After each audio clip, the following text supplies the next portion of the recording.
इसलिए माफ़ कर दे रहे क्योंकि तुम्हारी यहाँ से में पढ़ाई नहीं हो पानी है ऐसे खड़े खड़े। बैठो, sit down.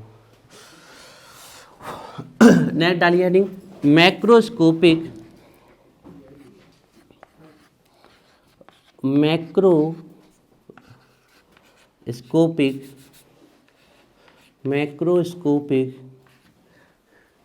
properties of the system, macroscopic properties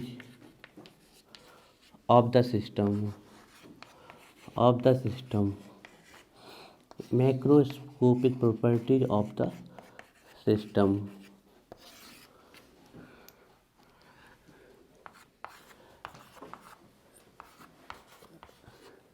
Depends upon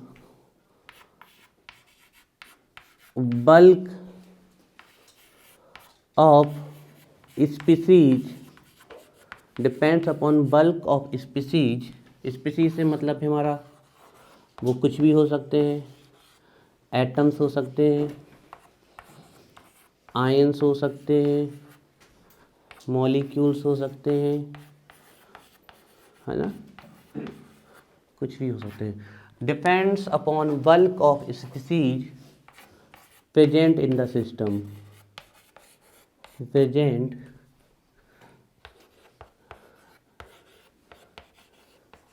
in the system.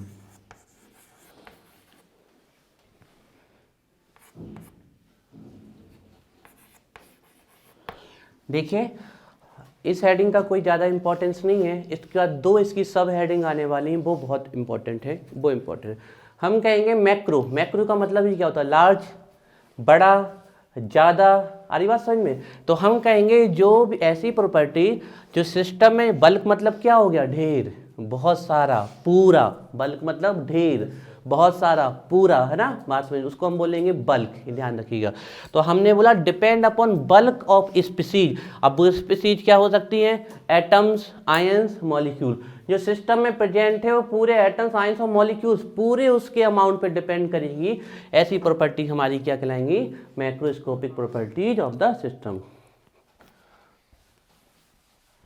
देखिए टू टाइप्स, और ये अलग से भी पूछी जाती है। मैक्रोस्कोपिक हेडिंग जरूरी नहीं है कि आए, ठीक है, ध्यान रखिएगा, ये अलग से भी पूछी। बल्क मतलब ढेर, पूरा, सब कुछ उसका, ठीक है। तो टू टाइप होती है। तो फर्स्ट वन है हमारी इंटेंसिव, वेरी वेरी इंपॉर्टेंट है बेटा, इंटेंसिव और एक्सटेंसिव। ये अभी तक जितने भी टर्म्स पढ़े हैं हमने, उसमें से पहला ऐसा टॉपिक आया है जिसके एग्जाम में आने के बहुत ज़्यादा चांसेस हैं, ठीक है ना। तो ये है पहले आपकी इंटेंसिव प्रॉपर्टीज, इंटेंसिव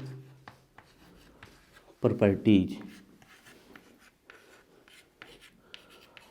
अब बेटा ये आपको भूल जानी है, अभी तो समझ में आ जाएंगी, लेकिन एक समय के साथ ये भूल जानी है आपको, क्योंकि इंटेंसिव और एक्सटेंसिव आपस में मिक्स हो जाती हैं आपकी, ये पक्का है। तो हम आपको एक ट्रिक बता रहे हैं इनको कैसे याद करना है। इंटेंसिव को यहाँ से आपको याद रख लेना, इंटेंसिव से इंडिपेंडेंट, इंटेंसिव से इंडिपेंडेंट मतलब ये प्रॉपर्टी ऐसी होगी जो अमाउंट ऑफ मैटर पे डिपेंड नहीं करती। मतलब अमाउंट ऑफ मैटर से, चाहे वो एक बूंद हो चाहे पूरा वो सागर भर की हो, उससे उसको कोई मतलब नहीं है। वो एक बूंद की भी उतनी ही आएंगी और सागर भर की भी कितनी आएगी, उतनी ही। जैसे हमसे कोई पूछ ले वाटर का बॉइलिंग पॉइंट बताओ, तो एक बूंद का भी 100 डिग्री सेल्सियस हो, कितना सारा ले लो वो भी क्या होगा, 100 डिग्री पे भी बॉइल होगा ना। तो टेम्परेचर कैसी प्रॉपर्टी हो गई, इंटेंसिव। बात समझ में आ रही। अब हम कह रहे हैं प्रेशर हम पे भी उतना ही लग रहा और पूरी पृथ्वी पे भी उतना ही लग रहा, ऐसा तो नहीं, एक छोटे से कण पे भी उतना ही लग रहा। तो ये कैसा हो गया है, इंटेंसिव। तो ये प्रॉपर्टीज ऐसी होंगी जो अमाउंट ऑफ मैटर पे डिपेंड नहीं करेगी। अब इसकी ट्रिक ये है कि यहाँ से ध्यान रखना, इंडिपेंडेंट, इंडिपेंडेंट से मतलब स्वतंत्र, डज नॉट डिपेंड। बात समझ में आ रही। तो ये अमाउंट ऑफ मैटर पे डिपेंड नहीं करती हैं। लिखिए इसमें, हाँ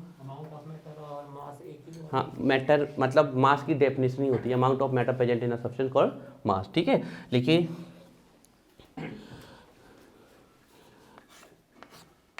these properties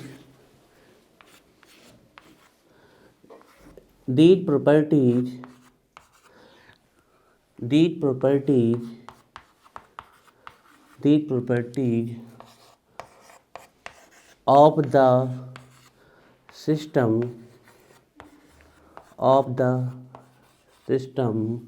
the property of the system do not depend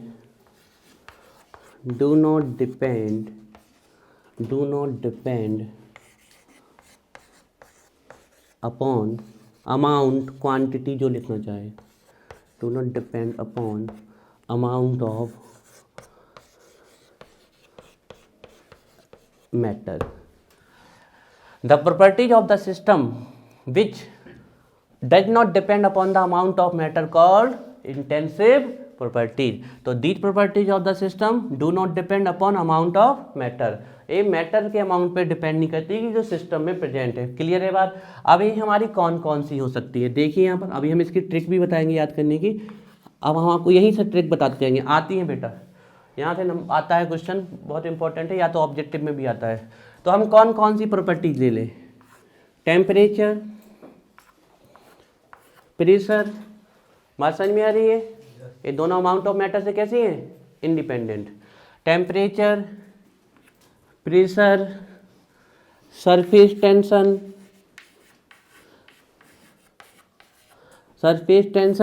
अब वाटर का सरफेस टेंशन एक बाल्टी के लिए भी उतना ही होगा और समुद्र भर के लिए भी कितना होगा, उतना ही होगा ना. क्लियर है ना. ऐसा तो नहीं है कि वाटर एक बूंद के लिए अलग सरफेस टेंशन आएगा, एक बाल्टी के लिए अलग आएगा, एक ही आएगा ना आपका.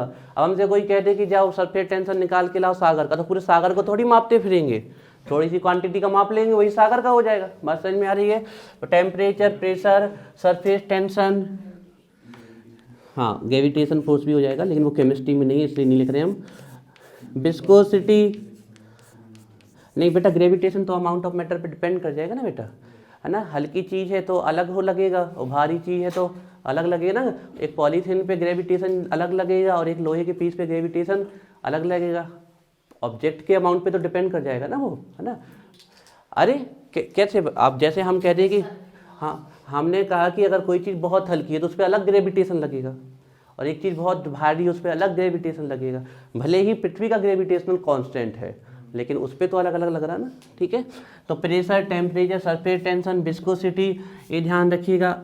ठीक है. इसके अलावा जितने भी कंसंट्रेशन टर्म हैं ध्यान रखिएगा. ऑल कंसंट्रेशन टर्म्स बेटा, ये बहुत सारे हम लिखवा दे रहे हैं, इनको ध्यान रखिएगा. ऑल कंसंट्रेशन टर्म्स, जितने भी कंसंट्रेशन टर्म्स हैं, हम यहीं पर शॉर्ट में लिख देते हैं. मोलेलिटी किससे रिप्रेजेंट करते हैं, कैपिटल एम से. मोलेलिटी स्मॉल एम से. नॉर्मेलिटी एन से. मोल फ्रैक्शन जितने भी हैं, अभी शायद आपने इसमें से कुछ पढ़े ना हो. Ppm parts per million, PPV parts पर बिलियन, जितने भी कंसंट्रेशन टर्म है ये बहुत हेल्प करेगा आपको. मास परसेंटेज हम अभी बताएंगे ऐसा क्यों होता है. Volume percentage, mass percentage, volume percentage, mass by volume percentage, जितने भी कंसंट्रेशन टर्म्स हैं. मोल फ्रैक्शन लिख ही दिया हमने. जितने भी कंसंट्रेशन टर्म्स हैं ये अमाउंट ऑफ मैटर पे डिपेंड नहीं करेंगे. चलो हम बता देते हैं यहीं पर. कंसंट्रेशन की एक जनरल डेफिनेशन लिखते हैं हम. जनरल की बात कर रहे हैं तो moles of solute present in पर लीटर ऑफ सोल्यूशन. जनरल अगर मोलरिटी के अकॉर्डिंग लिखते तो कंसंट्रेशन की डेफिनेशन यही हुई ना, moles of solute present in पर लीटर ऑफ सोल्यूशन. ठीक है ना. अब देखिए हमने कहा अगर हम इसको हाफ करेंगे, हाफ कर दिया तो मोल क्या हो जाएंगे, हाफ. मोल क्या हो जाएंगे आपके, हाफ. और वॉल्यूम भी क्या हो जाएगा आपका, हाफ. एक मिनट हम यहाँ गलत लिख गए क्या. इंटेंसिव प्रॉपर्टी ये अमाउंट ऑफ मैटर पे, हाँ बिल्कुल राइट. चलिए सही है. देखिए कंसंट्रेशन चेंज होगा क्या बताओ आप. देखो जैसे हमने इसको हाफ कर दिया तो मोल भी हाफ होंगे, वॉल्यूम भी हाफ होगा, कंसंट्रेशन क्या कांस्टेंट. मतलब कंसंट्रेशन तो फिर भी वही रहेगा ना, उसका चेंज तो नहीं होगा ना. हमने कहा यहाँ ये 10 था और ये 10 था, अभी कंसंट्रेशन कितना आ रहा, 1. हाफ कर दिया तो कितना 5/, क्योंकि अगर हम कंसंट्रेशन को हाफ करेंगे तो मोल भी हाफ हो जाएंगे, वॉल्यूम भी हाफ हो जाएंगे. फिर से ये क्या हो जाएगा कांस्टेंट, तो ये कंसंट्रेशन भी चेंज नहीं होगा। Molarity, molarity, normality, mole fraction, parts per million, mass percentage, volume percentage, mass by volume percentage, ये सभी कंसंट्रेशन टर्म्स हैं। जितने में भी आपको कंसंट्रेशन टर्म्स मतलब हम अमाउंट निकालेंगे सोल्यूशन में या सॉल्वेंट में, वो हमारे क्या कहलाएंगे कंसंट्रेशन टर्म्स। तो जितने भी कंसंट्रेशन टर्म्स हैं वो कैसे हैं आपके इंटेंसिव है, अमाउंट ऑफ मैटर पे डिपेंड नहीं करते। ये बेटा अभी हम आपके स्कूल के लेवल से तो 2-4 लिखवा के ख़त्म कर सकते, लेकिन ये पता होना चाहिए ये सभी आपके, ठीक है। इसके अलावा हम बात करें और डेंसिटी, ठीक है ना, ये लिख लिया। एक्स, एक्स है आपका mole fraction, x is mole fraction.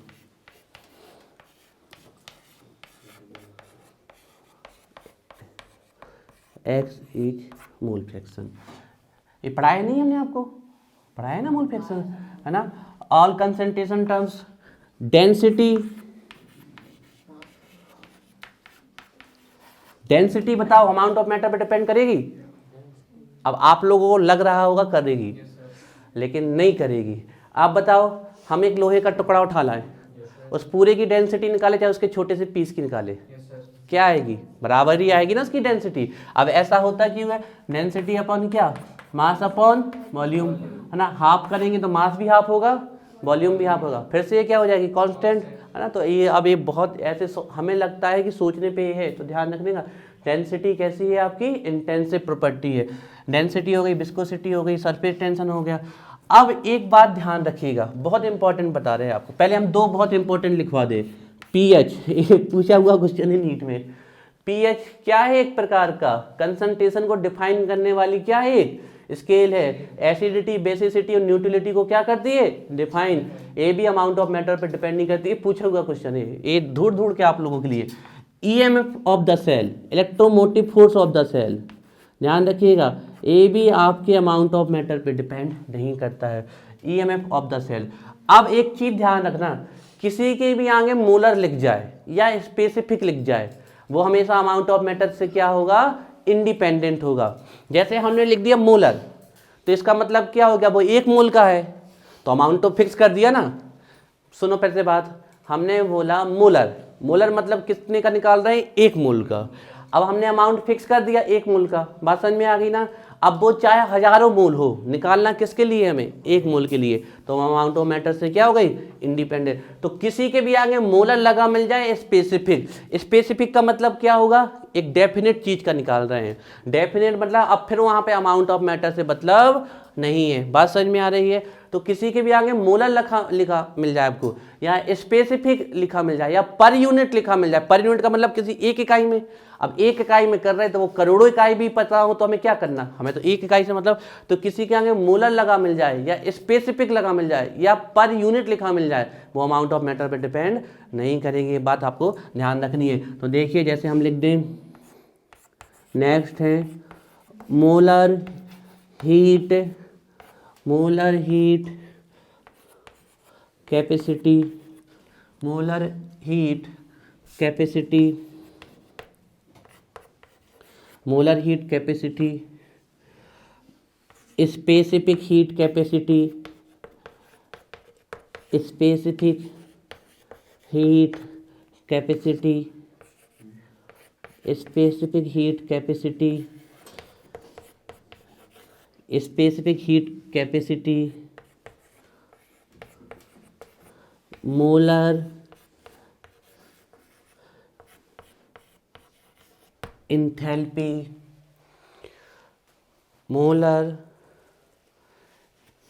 Enthalpy, molar enthalpy.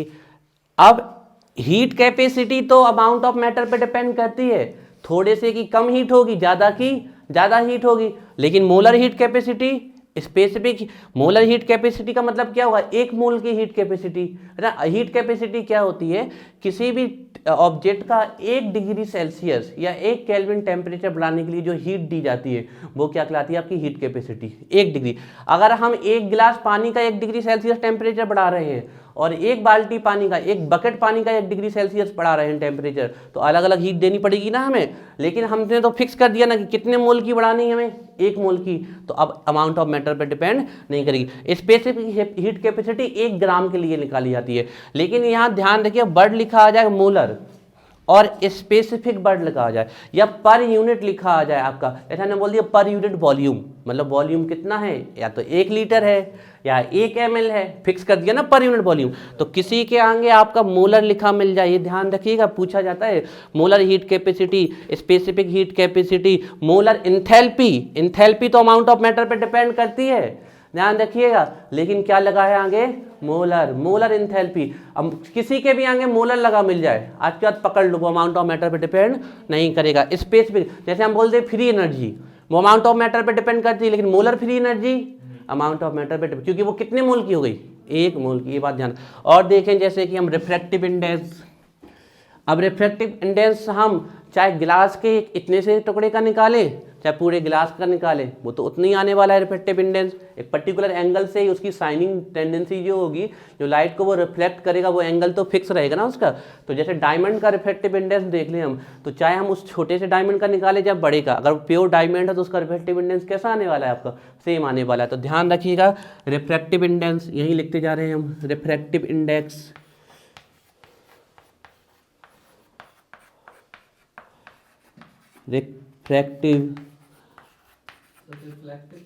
Refractive बेटा, refractive not elective, refractive index तो temperature, pressure, surface tension, viscosity, हम इनको बहुत मतलब हमने इनको कलेक्ट किया है, इनको कई जगह से ढूंढ के आपके लिए डिफरेंट जितने भी एग्जाम्पल है सब कलेक्ट करके आपके लिए लाए हैं। आप 10-20 बुक देख लोगे तब भी आपको नहीं, तो ये पूरे एग्जाम्पल आपको दे रहे हैं कि आपका छूटे नहीं है, और साथ में समझना है टेम्परेचर, प्रेशर, सरफेस डेंसिटी है में मोलर हीट के भी specific, molar enthalpy, refractive index, और कुछ रह रहा है, डेंसिटी, विस्कोसिटी हो गया, पूरे कंसंट्रेशन टर्म्स हो गए, और कुछ बचा डेंसिटी, पीएच हो गया। ये पूछा हुआ क्वेश्चन है भैया नीट में, ये पूछा हुआ क्वेश्चन है, ईएमएफ कौन सी प्रॉपर्टी है, ये पूछे हुए क्वेश्चन है, आपको कहीं नहीं मिलेंगे बुक्स वगैरह में, ध्यान रखिएगा। तो अब आपको इंटेंसिव प्रॉपर्टी पता चल गई, इनके एग्जाम्पल बहुत अच्छे से ध्यान रखना जो अमाउंट ऑफ मैटर पे डिपेंड ना करे। अभी हम इनको और भी समझाएंगे। टेम्परेचर, प्रेशर तो समझ में आ गया होगा। सरफेस टेंशन चाहे हम 1 बाल्टी पानी के लिए देखें, जल का, वाटर का, चाहे एक आपके हम कह दें किसी बहुत बड़े टब में रखा हो तो भी क्या आएगा, फिक्स। डेंसिटी हम इतने बड़े लोहे की पूरे उसकी देखें चाहे उसके छोटे से पार्टिकल की देखें, कितनी आने वाली है, फिक्स आने वाली है। इस पीएच भी किसी चीज़ का क्या है, फिक्स होगा ना, हर चीज़ का पीएच एक कांस्टेंट होता है, फिक्स। इलेक्ट्रोमोटिव फोर्स, इलेक्ट्रोकेमिस्ट्री में आपने पढ़ा होगा तो पता होगा, आयंस और इलेक्ट्रोड के बीच में जो पोटेंशियल डिफरेंस के कारण जनरेट होता है that is called electromotive force, electrochemistry में पढ़ाया जाएगा आपको। हीट कैपेसिटी तो अमाउंट पे डिपेंड करती है, क्योंकि हीट के मतलब हमें किसी का टेम्परेचर 1 डिग्री बढ़ाना है तो वो कहलाती है हीट कैपेसिटी। तो हमने कहा हमें एक छोटे से ऑब्जेक्ट का 1 डिग्री सेल्सियस बढ़ाना है टेम्परेचर, एक बहुत बड़े ऑब्जेक्ट का, तो दोनों को टेम्परेचर अलग अलग देना पड़ेगा ना, तो ये कहलाती है। लेकिन मोलर हीट कैपेसिटी का मतलब फिक्स हो गया कि कितने मोल का बढ़ाना है, 1 मोल का। तो फिर इसी पे का स्पेसिफिक भी मोलर वर्ड पकड़ लो आप लोग, मोलर वर्ड कहीं लिख जाए, और एक और कहीं पर नोट लिख लो, यहीं पर कहीं पर यूनिट लिखा मिल जाए, पर यूनिट लिखा मिल जाए, पर यूनिट। तो अब बताओ जब उसने लिखी दिया पर यूनिट, तो अब किस पे डिपेंड करेगा, यूनिट कर दिया ना उसने, मतलब 1 कर दिया, अब 1 पे कर दिया तो चाहे कितना भी प्रेजेंट हो उससे क्या मतलब, पर यूनिट किसी के साथ लिखा मिल जाए, तो समझ रहे हो आप लोग, पर यूनिट लिखा मिल जाए, पर यूनिट लगा मिल जाए।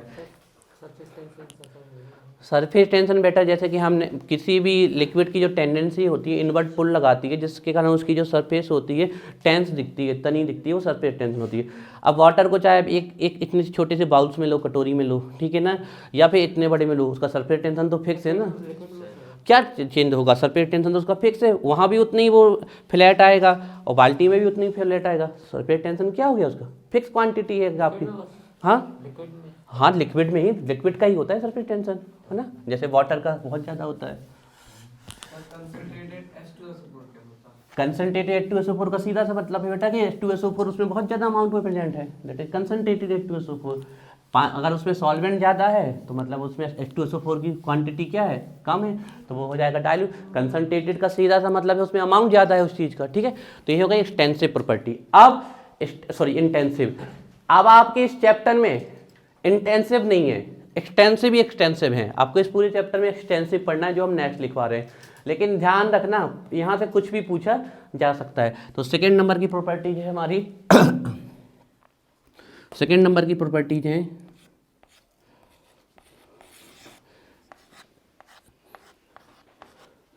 एक्सटेंसिव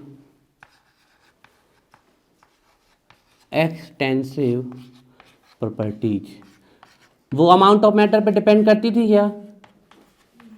नहीं करती थी ना। आ रही बात समझ में? हमने ट्रिक बता दी है, इंडिपेंडेंट मतलब स्वतंत्र है, अमाउंट ऑफ मैटर पे डिपेंड नहीं करती। तो उसका उल्टा ये हो जाएगा, ये अमाउंट ऑफ मैटर पे डिपेंड करेंगी। These properties of the system, these properties of the system, the properties of the system, the properties of the system depend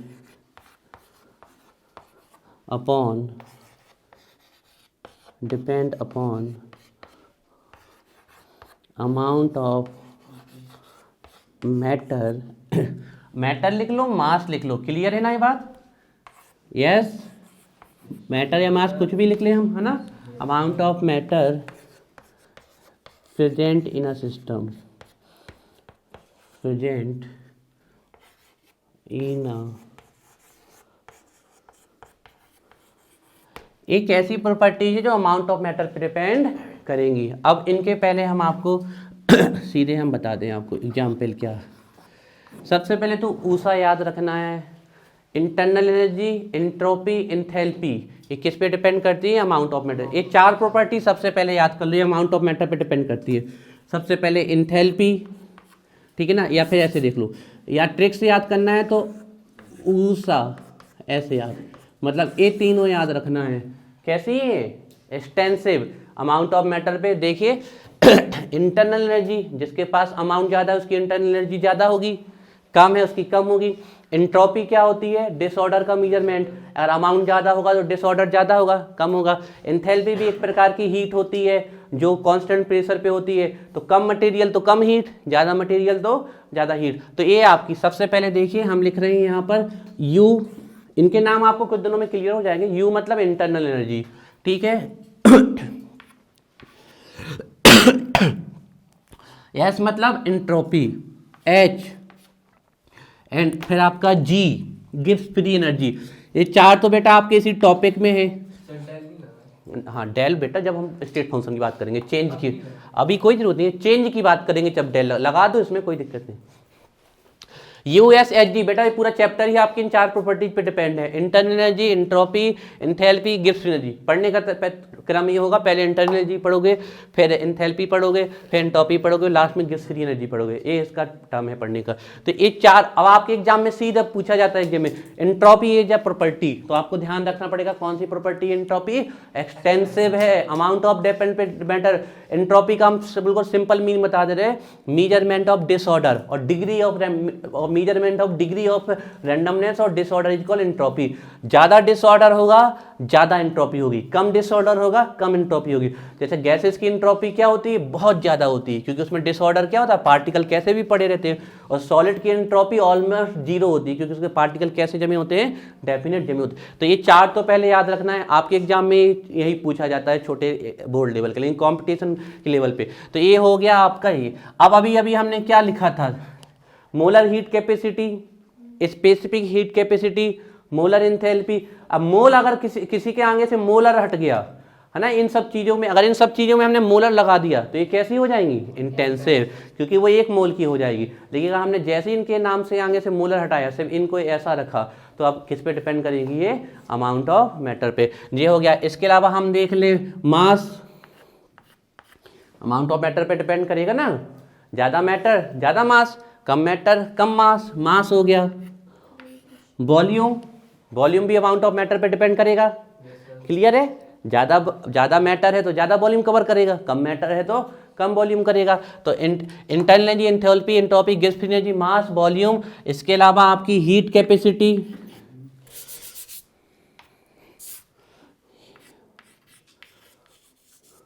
heat capacity, density तो बेटा आपकी इंटेंसिव है, अभी अभी तो लिखवाया है इंटेंसिव पे, डेंसिटी तो फिक्स होगी। हाँ किसमें? हाँ लेकिन वो आपके फिजिक्स में, यहाँ इसका कभी नहीं बनता वो टर्म। तो हीट कैपेसिटी समझ में आ गया, लेकिन मोलर हीट कैपेसिटी और स्पेसिफिक हीट कैपेसिटी कैसी है? इंटरनल। अब ध्यान रखिएगा एक बहुत इंपॉर्टेंट ये भी, मोल। देखो जितने भी कंसंट्रेशन टर्म्स थे वो तो अमाउंट ऑफ मैटर पे डिपेंड नहीं करते थे, लेकिन मोल अमाउंट ऑफ मैटर पे डिपेंड करेगा। अभी देखो जैसे हमने लिख दिया ये मोलरिटी, तो ये किस पे डिपेंड करती थी? Number of moles of solute present in पर लीटर ऑफ सॉल्यूशन। तो अगर हम इसको हाफ करेंगे तो ये भी हाफ हो जाएगी। अरे बात समझ में आपकी?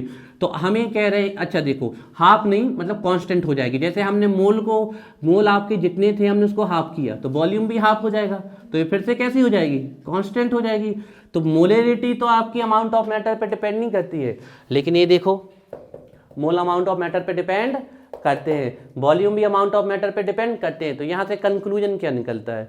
कभी भी दो एक्सटेंसिव प्रॉपर्टीज का रेशियो जो आएगा वो हमेशा क्या आएगा? कब? इंटेंसिव। ऑलवेज दो एक्सटेंसिव प्रॉपर्टी का रेशियो हमेशा क्या होता है? इंटेंसिव। ये भी आपके क्वेश्चन में पूछा गया है। मोल कैसा है आपका? एक्सटेंसिव है। मोल कैसी प्रॉपर्टी है? एक्सटेंसिव। और वॉल्यूम तो हम लिख ही चुके हैं। तो दो आपके कभी भी दो एक्सटेंसिव प्रॉपर्टी हो गई तो उसका रेशियो हमेशा क्या होगा? हाँ ये ध्यान रखिएगा आपके। तो जितने कंसंट्रेशन टर्म्स हैं वो तो आपके इंटेंसिव है, लेकिन ये एक्सटेंसिव है। तो ये मोल हो गया, इंटरनल एनर्जी, एंट्रोपी, एंथैल्पी, आपका मास, वॉल्यूम हो गया, हीट कैपेसिटी हो गया, मोल हो गया। और थोड़ा हम देखें इसमें और कौन कौन सा हो सकता है? सरफेस टेंशन, विस्कोसिटी तो सब हो गया, हीट कैपेसिटी, मोलर हटा दो तो हो गया, एंथैल्पी वगैरह हो गई आपकी, है ना, हीट कैपेसिटी हो गया यहाँ पर। और कौन सी हो सकती है? USHG, वॉल्यूम, मास, अमाउंट, वॉल्यूम, हीट कैपेसिटी। ठीक बस चलिए एक्सेट्रा। ठीक है, नोट कर लिया इसको। अभी हम इसको और समझाते हैं अच्छे से। ठीक है, लिख लिया ये। अब इसी के नीचे एक नोट लिखिए। नोट नहीं मतलब ऐसे ही लिखिए स्टार लगा के।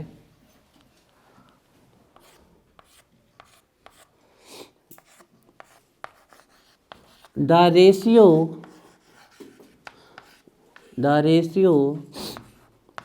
of two extensive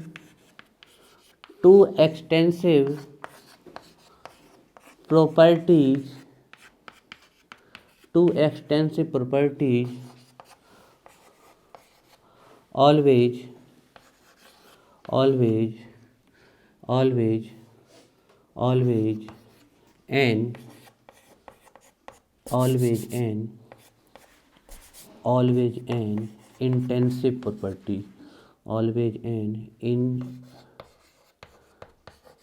intensive property. The ratio of two extensive properties always an intensive property. अच्छा डेफिनेशन तो याद हो गई होगी। इंटेंसिव इंडिपेंडेंट, जो अमाउंट ऑफ मैटर पे डिपेंड ना करे, एक्सटेंसिव जो डिपेंड करे। तो अब हम क्या बोल रहे हैं कि जो दो एक्सटेंसिव प्रॉपर्टी का जो रेशियो होगा, टू एक्सटेंसिव प्रॉपर्टी जो होंगी आपकी, एक्सटेंसिव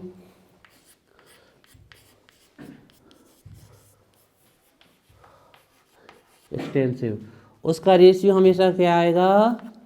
ऑलवेज इंटेंसिव आएगा। तो आपके पास एक तरीका हो गया, कभी आप कंफ्यूज हो तो रेशियो चेक कर लेना। अगर वो इंटेंसिव हो रहा है तो मतलब वो कैसी है आपकी? एक्सटेंसिव है। जैसे हम ये देखें, हम बात कर ले मास की, है ना। मास कैसी property? Extensive. Amount of matter पे डिपेंड करती है ना मास, है ना। हम बात कर लें वॉल्यूम की, कैसी प्रॉपर्टी है? एक्सटेंसिव। अमाउंट ऑफ मैटर पे डिपेंड करता है ना वॉल्यूम, और मास अपॉन वॉल्यूम क्या होता है? डेंसिटी। एक कैसी प्रॉपर्टी है? इंटेंसिव है। इंटेंसिव प्रॉपर्टी है बेटा ये अमाउंट ऑफ मैटर पे डिपेंड नहीं करती है। क्लियर बात समझ में आई? क्लियर। आपको ये ध्यान रखना है आपको। इसी प्रकार हम कोई भी कंसंट्रेशन टर्म ले लें, चलो मोलरिटी ले लेते हैं, कुछ भी है, मोलरिटी ले लेते हैं, ठीक है, मोलरिटी। नेक्स्ट एग्जांपल में हम मोलरिटी लेते हैं, कोई भी कंसंट्रेशन टर्म। हाँ देखिए, मास किस पे डिपेंड करता है? अमाउंट ऑफ मैटर पे डिपेंड करेगा ना मास। ज़्यादा मास हो मैटर होगा आपका, ज़्यादा मास होगा, कम मैटर होगा, कम मास होगा। वॉल्यूम अगर कम है आपका अमाउंट तो कम वॉल्यूम कवर करेगा, ज़्यादा अमाउंट है तो ज़्यादा वॉल्यूम कवर करेगा। तो ये दोनों तो अमाउंट ऑफ मैटर पे डिपेंड करती है, लेकिन डेंसिटी हमेशा किसी चीज़ की क्या होगी? कांस्टेंट होगी। हम कहें कि हम एक बूंद वाटर की डेंसिटी निकालें, चाहे एक बाल्टी वाटर की डेंसिटी निकालें, वो कैसी आने वाली है? फिक्स आती है, जो कि कितनी है? 1 ग्राम पर क्यूबिक सेंटीमीटर। इसको ऐसे एग्जाम्पल समझ लें, हम इसके इतनी सी जगह से इसकी डेंसिटी निकालने की कोशिश करें तो इसके उतने ही पार्टिकल्स आएंगे जितने इस ढेर में। समझने की कोशिश करो लॉजिकल पॉइंट ऑफ व्यू से, कि हम कह रहे हैं हमने इसमें इतना वॉल्यूम देखा तो इतने वॉल्यूम में इतने पार्टिकल हैं इसके, अब हमने वॉल्यूम कम कर दिया तो इतनी जगह पे देख रहे हैं, तो अब जो यहाँ पर निकल के आने वाला है मास और वॉल्यूम का रेशियो, वही तो यहाँ पे निकल के आएगा। मास और वॉल्यूम का रेशियो फिक्स होगा ना आपका, क्योंकि यहाँ वॉल्यूम बढ़ गया तो मास बढ़ गया, यहाँ वॉल्यूम घटा दिया तो मास भी घट गया। तो हम इसमें घना देख लें कि घनापन, अब हिंदी बोल रहे हैं शुद्ध घनापन, तो इतने से पार्टिकल में ये जितनी घनी है उतनी ही तो घनी इसमें है ना। वैसे उसने कई सारे मिल के बन गए तो डेंसिटी क्या होगी? कॉन्स्टेंट हो गई, फिक्स हो गई। और देखते हैं हम मोलरिटी दिखाते हैं आपको। मोलरिटी क्या होती है? मोल सल्यूट पर लीटर ऑफ सॉल्यूशन, है ना। तो मोल सल्यूट प्रेजेंट इन पर लीटर सॉल्यूशन। हाँ मोलरिटी ही लिखा है बेटा, ठीक है। तो ये क्या कंसंट्रेशन ऑफ, बताओ मोल कैसी प्रॉपर्टी है? एक्सटेंसिव। और आपका पर litre of solution, sorry volume कैसी प्रॉपर्टी है? और आप चेक कर लो मोलरिटी कैसी है? इंटेंसिव। अभी तो ये कैसी प्रॉपर्टी है? एक्सटेंसिव। ये आपको ध्यान रखना है, एक्सटेंसिव। ये एग्जाम्पल नहीं लिखा बेटा, वो एक्सटेंसिव लिखा है ना, ध्यान रखिएगा, एक्सटेंसिव। और ये कैसी प्रॉपर्टी हो गई? इंटेंसिव।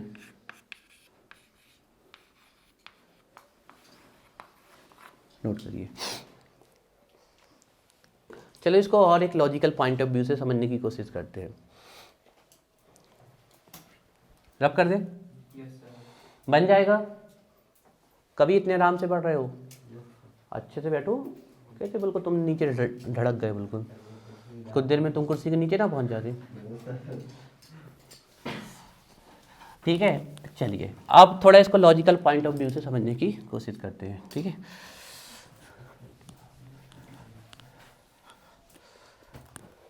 ठीक है, यहाँ कुछ प्रॉपर्टी रखते हैं हम, ठीक है। जैसे हमने यहाँ रखा टेम्परेचर रख रहे हैं हम यहाँ पर, यहाँ हम रख रहे हैं वॉल्यूम रख रहे हैं, यहाँ हम रख रहे हैं प्रेशर, यहाँ हम रख रहे हैं मास, ठीक है ना। यहाँ हम रख रहे हैं कंसंट्रेशन मोलिटी के टर्म में कर दें पर लीटर, ठीक है। यहाँ हम रख रहे हैं डेंसिटी, मास अपॉन वॉल्यूम, हम यहाँ डेंसिटी रख रहे हैं, ठीक है।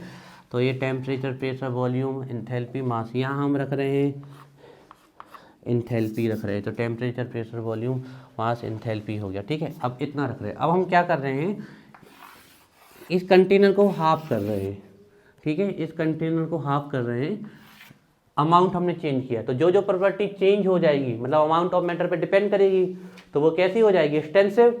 जो प्रॉपर्टी चेंज नहीं होगी वो कैसी होगी? इंटेंसिव, ठीक है ना। टेम्परेचर, चाहे हम इस कमरे के 10 पार्ट कर दें, क्या टेम्परेचर चेंज होगा क्या? तो टेम्परेचर कैसी प्रॉपर्टी हो गई? इंटेंसिव, ठीक है ना। बात कर ले हम वॉल्यूम की, हम अगर इसको आधा कर देंगे तो वॉल्यूम भी कितना हो जाएगा? आधा हो जाएगा ना। तो वॉल्यूम कैसी हो गई? एक्सटेंसिव हो जाएगी आपकी। हम बात करें प्रेशर, हम इतने पे प्रेशर देख लें, चाहे इतने पे प्रेशर देख लें, यहाँ पर प्रेशर कैसा लग रहा है? कांस्टेंट। तो प्रेशर कैसी हो गई? इंटेंसिव हो गई। मास हमें यहाँ पर अगर आधा कर दें किसी चीज़ का तो उसका मास कम जाएगा ना, तो मास कैसी, वो भी याद, तो मास कैसी हो गई? एक्सटेंसिव हो गई, हाफ हो गई। कंसंट्रेशन टर्म देख लें, अगर हम कंसंट्रेशन, हम अगर मोल को हाफ करेंगे तो वॉल्यूम भी क्या हो जाएगा? हाफ। तो कंसंट्रेशन कैसा हो गया? कांस्टेंट। कांस्टेंट रहेगा, है ना। तो ये कैसी प्रॉपर्टी हुई, इंटेंसिव। डेंसिटी मास आधा वॉल्यूम आधा, डेंसिटी फिर से क्या हो जाएगी, कांस्टेंट हो जाएगी आपकी, है ना। तो डेंसिटी भी कैसी प्रॉपर्टी हो गई आपकी, इंटेंसिव हो गई। अब हीट का ध्यान रखना कि इंथैल्पी जो होती है अमाउंट ऑफ मैटर पे आपके डिपेंड करती है, ध्यान देगा। पीटी ऊषा वैसे याद कर लेना, यूएसएच, है ना। तो ध्यान रखना इंथैल्पी भी आपकी चेंज हो जाएगी, नोट करिए फर्स्ट। हाँ बेटा, समझने के लिए नोट कर लो क्या है।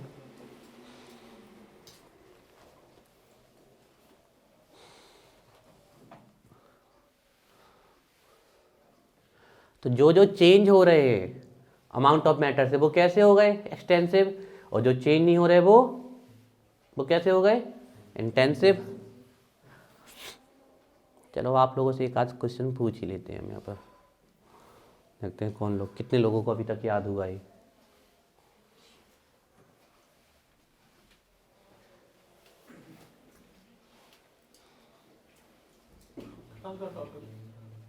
हाँ ये टॉपिक ख़त्म बेटा। और हमने बहुत आपको डाटा देने की कोशिश की है जितना मैक्सिमम हो सकता था। अब याद आपको करना है, ठीक है। तो हमारा पहला क्वेश्चन है हीट कैपेसिटी कैसी प्रॉपर्टी है एंड मोलर हीट कैपेसिटी कैसी प्रॉपर्टी है। आए हुए क्वेश्चन है बेटा, बताओ। एक्सटेंसिव हीट कैपेसिटी मतलब अमाउंट ऑफ मैटर पे डिपेंड करेगी। देखिए आप इतने से ऑब्जेक्ट का 1 डिग्री सेल्सियस टेम्परेचर बढ़ाओगे और इतने बड़े ऑब्जेक्ट का 1 डिग्री सेल्सियस टेम्परेचर बढ़ाओगे तो अलग अलग हीट कैपेसिटी आएगी। किसी भी ऑब्जेक्ट का 1 डिग्री सेल्सियस बढ़ाने के लिए जो हीट देनी पड़ती है वही क्या कहलाती है, हीट कैपेसिटी। लेकिन मोलर हीट कैपेसिटी तो फिक्स हो गया, कितने मोल का बढ़ाना है, 1 मोल का। तो अमाउंट ऑफ मैटर से इंडिपेंडेंट हो गई, तो एक कैसी प्रॉपर्टी हो गई, इंटेंसिव। ठीक है, ये पहला क्वेश्चन था। एक और देखते हैं कौन करेक्ट कर पाता है। जिससे पूछे भाई वो कॉपी ना पलटा के देख लेना, ठीक है। अभी अभी हमने याद कराया था, ठीक है। नेक्स्ट क्वेश्चन है, आए हुए क्वेश्चन है सब। Entropy is a property, entropy is a property. अब एक्सटेंसिव बचा ही क्या है उसमें, ठीक है। अभी अभी हमने याद कराया था ऊषा, एक्सटेंसिव है, पूछा हुआ क्वेश्चन है। और आपके एग्जाम में जब रखा मिलेगा ना तो कंफ्यूज हो गए जब बहुत तेजी से कि किस में लिखे, तब ये चीज़ें समझ में आएंगी जो सर ने बताई है, ठीक है। ये आपका एक्सटेंसिव इंटेंसिव खत्म। डालिए यानी टाइप्स ऑफ प्रोसेस। कितने बजे जाना है तुम्हें सिर्फ स्कूल, सबको जाना है। कितने बजे, 8 बजे। तो अभी तो नहीं छोड़ रहे हो तुम लोग, को जाना हो तो जा सकते हो, हम 10-15 मिनट और पढ़ाएंगे अभी। हम क्या कर सकते हैं। चलिए डालिए टाइप्स ऑफ प्रोसेस।